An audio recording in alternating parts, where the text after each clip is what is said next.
Sichuan গ্রাম শহর থেকে দূর হওয়ার কারণে অনেক পিছিয়ে ছিল। এখানে জীবন কাটানোর সমস্ত সুখ সুবিধে খুবই কম ছিল।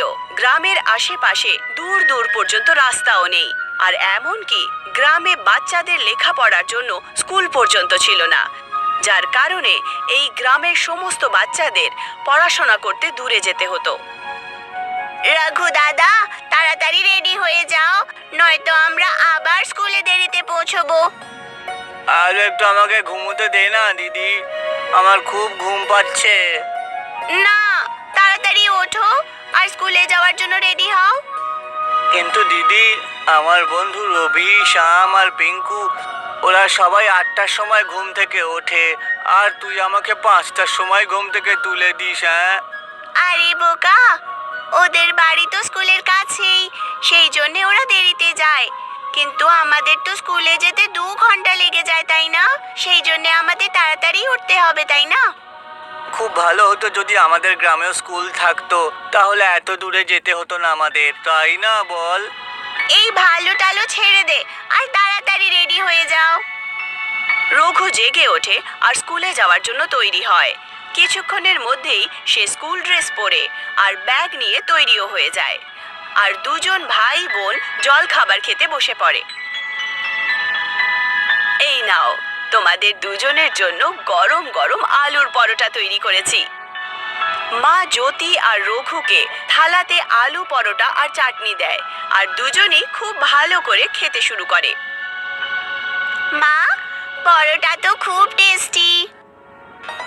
আজকে আমার জন্য 3টে পরোটা রেখে দিও, দিনে খুব খিদে পায় আমার। ঠিক আছে, আগে এটা তো শেষ করে নে। জ্যোতি আর রঘু জল খাবার খাচ্ছিল, আর ওখানে মা টিফিনে পরোটা রেখে দেয়। জল খাবার খাওয়ার পর দুজন নিজের নিজের টিফিন ব্যাগে রেখে স্কুলের জন্য রওনা দেয়। আজকালকার দিনে তোর ক্লাসে কি চলছে রে দিদি?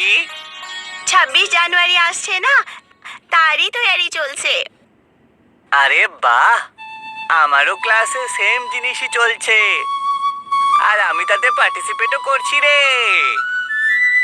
কি সত্যি তুই পার্টিসিপেট করছিস?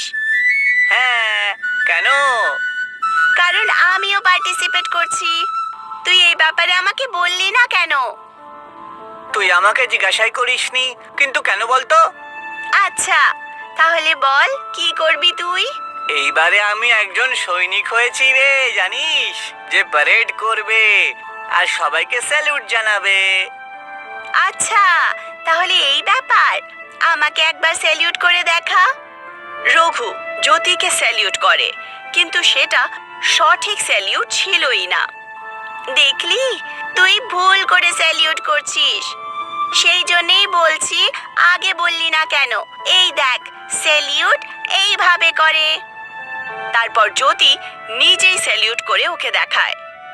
ঠিক আছে দিদি, এবার থেকে আমিও এইভাবেই স্যালিউট করব।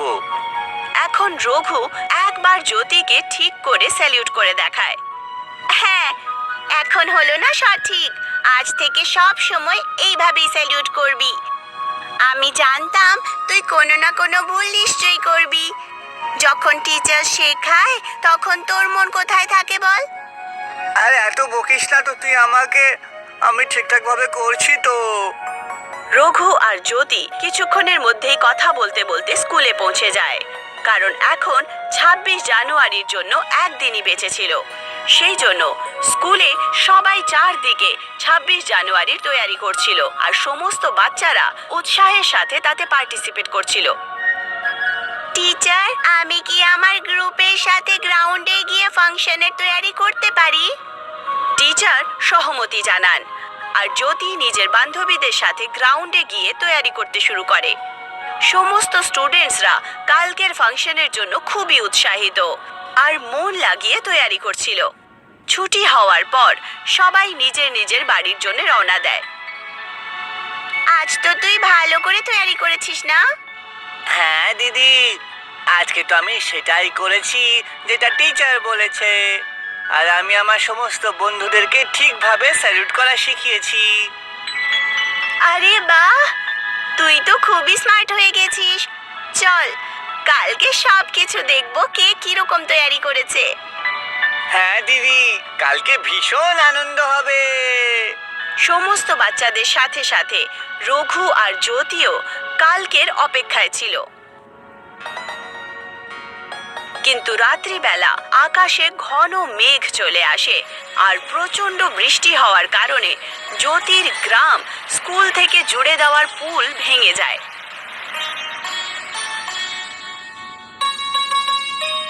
যখন সকালবেলা রঘু আর জ্যোতি স্কুলে যাওয়ার পথে এটা দেখতে পায়, তখন ওরা দুজন খুবই উদাস হয়ে যায়। এটা কি করে হলো দিদি? এখন আমরা স্কুলে কি করে যাব? এই সব কিছু বৃষ্টির কারণেই হয়েছে ভাই। আমি তো ফাংশনের জন্য প্রচন্ড প্র্যাকটিস করেছিলাম, আর আমি তো নিজের গ্রুপের লিডারও। যদি আমি না যাই তাহলে সবাই কি বলবে? এইটুকু বলতে বলতে জ্যোতি কাঁদতে শুরু করে, আর রঘু ওকে চুপ করানোর চেষ্টা শুরু করে। কাঁদিস না দিদি, এতে তোর তার কোনো দোষ নেই। যদি পুলটাই ভেঙে যায় তাহলে আমরা স্কুলে কি করে যেতে পারি বল? আর এর জন্য টিচারও আমাদেরকে কিছু বলবে না, বুঝেছিস? এখন রঘু আর জ্যোতি দুজনই নিজের উদাস চেহারা নিয়ে আবার বাড়িতে ফিরে আসে, যেখানে তারা রাস্তায় পরমবীর কাকুকে দেখতে পায়। ওদের দুজনের উদাস চেহারা দেখে উনি এর কারণ জিজ্ঞাসা করেন। কি হলো বাবা, তোমাদের মুখ এরকম শুকিয়ে রয়েছে কেন? আজকে তো 26শে জানুয়ারি, তোমাদের তো আনন্দে থাকা উচিত। কাকু, আমরা স্কুল যাচ্ছিলাম কিন্তু পুল ভেঙে গেছে, যার কারণে আমরা আজ স্কুলের ফাংশনে যেতেই পারছি না। আচ্ছা, তাহলে এই ব্যাপার। হ্যাঁ কাকু, আর আমরা দুজন তো স্কুলে হওয়া ফাংশনের জন্য প্রস্তুতিও নিয়েছিলাম। আমরা দুজন ওতে পার্টিসিপেটও করতাম। আচ্ছা, তাহলে চলো ফাংশন করা যাক। করমবীর কাকুর মুখ থেকে ফাংশনের কথা শুনে দুজনই উৎসুকতায় জিজ্ঞাসা করে ওঠে, ফাংশন? কিন্তু কিভাবে? স্কুলে যাওয়ার তো একটাই রাস্তা ছিল, আর সেটা বন্ধ হয়ে গেছে। আরে স্কুল যেতে পারবে না তো কি হয়েছে? আমরা আজকে গ্রামেই ফাংশন করব, আর আমাদের গ্রামের মাঠেতে আমরা পতাকা উত্তোলন করব। এটা তোমার মাথায় কি করে এলো? তোমরা হয়তো ভুলে যাচ্ছ যে আমি একজন সৈনিক, আর যখন আমরা বর্ডারে অনেক দূরে দূরে ঘুরে বেড়াই আর প্যারেডে অংশগ্রহণ করতে পারি না, তখন আমরা সবাই মিলে নিজেদের কাছাকাছি পতাকা উত্তোলন করি। আচ্ছা, গতবারে তুমিও এমনটাই করেছিলে নাকি? হ্যাঁ, আর বেশি প্রশ্ন করো না তো। এবার তাড়াতাড়ি গিয়ে একটা পতাকা কিনে এনো দোকান থেকে, যাও, না হলে সব বিক্রি হয়ে যাবে যে। রঘু আর জ্যোতি দোকানে যায় আর দোকানদারের কাছ থেকে পতাকা চেয়ে নেয়। কাকু, একটা বড় পতাকা দাও না। এই দেখো, এটা দিলে হবে তোমাদের? হ্যাঁ হ্যাঁ, এটাই তো চাই। ঠিক আছে, এই নাও। রঘু ওনাকে টাকা দিয়ে দেয় আর পতাকা কিনে দুজনই পরমবীর কাকুর কাছে চলে আসে। চলো, এবার আমাদের কাছে পতাকা তো চলে এসেছে, এবার আমাদের বাকি কাজগুলো করতে হবে। করমবীর কাকু ওই পতাকাটা একটা লাঠিতে বেঁধে দেন, আর রঘু সেটা নিজের হাতে নিয়ে আর জোরে জোরে বলতে শুরু করে, 26শে জানুয়ারি গণতন্ত্র দিবস, অমর হোক, অমর হোক। আমাদের পতাকা উঁচু থাকুক। চলো, এবার আমাদের একটা মঞ্চ তৈরি করতে হবে, যেখানে তোমরা দুজন গ্রামবাসীদেরকে তোমাদের কারুকার্য দেখাতে পারো। কেননা আমরা এই ফাংশন গ্রামের বড় ময়দানে করে নিই। হ্যাঁ, এটা খুব ভালো হবে। এমনিতেই ওই মাঠটা তো খালিই পড়ে রয়েছে, আর সবাই ওখানে একসাথে জমা হতে পারবে, তাই না?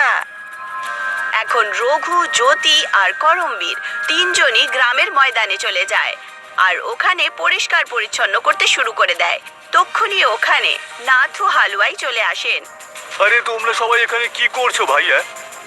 আমরা এখানে আজকে একটা ফাংশন করতে চলেছি, যাতে আমরা সমস্ত গ্রামবাসীদেরকে ডাকতে চলেছি।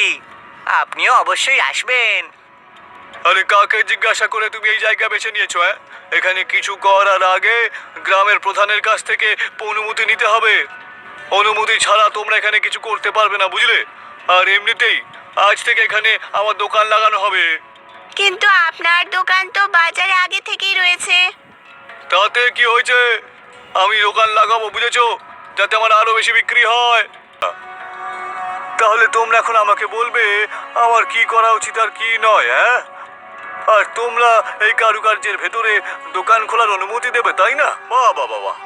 ক্ষমা করবেন আঙ্কেল, আমাদের সেই মানে ছিল না।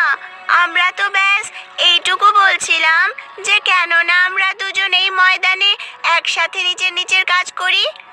এমনিতেও এই ময়দানটা তো খুব বড়। একদম না, আমি তো এখানে পঞ্চায়েত থেকে অনুমতি নিয়ে এসেছি, আর তোমরা অনুমতি না নিয়ে সেই জন্য তোমরা এখানে কিছু করতে পারবে না। চলে যাও এখান থেকে। নথুর কথা শুনে জ্যোতি আর রঘু খুব দুঃখী হয়ে ওঠে। আর তখন করমবীর কাকু ওনাকে একটা উপদেশ দেন। আচ্ছা, আমরা বরং ময়দানের পেছনের দিকটাতে আমাদের অনুষ্ঠানটা করি। ওই জায়গাটাও বেশ সমান, আর ওখানে কারোর অনুমতি নেওয়ার দরকার পড়বে না। হ্যাঁ, এরকমটাই করব। ঠিক আছে দিদি, তুমি ততক্ষণ বাকি তৈরি করে নাও, আর আমি সমস্ত গ্রামবাসীদেরকে ডেকে নিয়ে আসছি। রঘু প্রত্যেক বাড়িতে গিয়ে এক এক করে সবাইকে আমন্ত্রিত করে। আর অন্যদিকে জ্যোতি করমবীর কাকুর সাথে মিলে ঘাস ফুস দিয়ে একটা ছোট্ট মঞ্চ তৈরি করে। কিছুক্ষণের মধ্যেই অনেকজন ওখানে এসে জমা হয়ে যায়, আর জ্যোতি নিজের প্রোগ্রাম চালু করে দেয়, যেটা সবাই খুব পছন্দ করে। আরে বাহ, জ্যোতিমা তো খুব ভালো প্রস্তুতি নিয়েছে দেখছি। বাহ বাবা। সমস্ত লোকেরা জ্যোতির পরিশ্রম দেখে জোরে জোরে তালি বাজায়। আর এই খবরটা পুরো গ্রামে ছড়িয়ে পড়ে যে ময়দানের পেছনের দিকে একটা খুব ভালো ফাংশন হচ্ছে, যেটা দেখতে যেই গ্রামবাসীরা এখন পর্যন্ত আসেনি ওরাও ওখানে গিয়ে প্রোগ্রাম দেখতে শুরু করে। বাবা, এই বাচ্চাগুলো তো এই জায়গাটা কি সুন্দর করে সাজিয়েছে দেখছি। সমস্ত লোকেদের ওখানে আসতে দেখে সেই দোকানদারও ওখানে চলে আসে। ক্ষমা চাইতে চাইতে সবাইকে নিজের দোকান থেকে মিষ্টি খাওয়ায়। আমায় ক্ষমা করে দাও খোকারা, আমি পয়সার লোভে পড়ে তোমাদের এখানে অনুষ্ঠান করতে দিইনি বটে। কোনো ব্যাপার না আঙ্কেল, আসুন বসে পড়ুন। তোমরা খুব ভালো অনুষ্ঠান করেছো। আমার ছোটবেলা স্কুলের কথা মনে পড়ে গেল তো।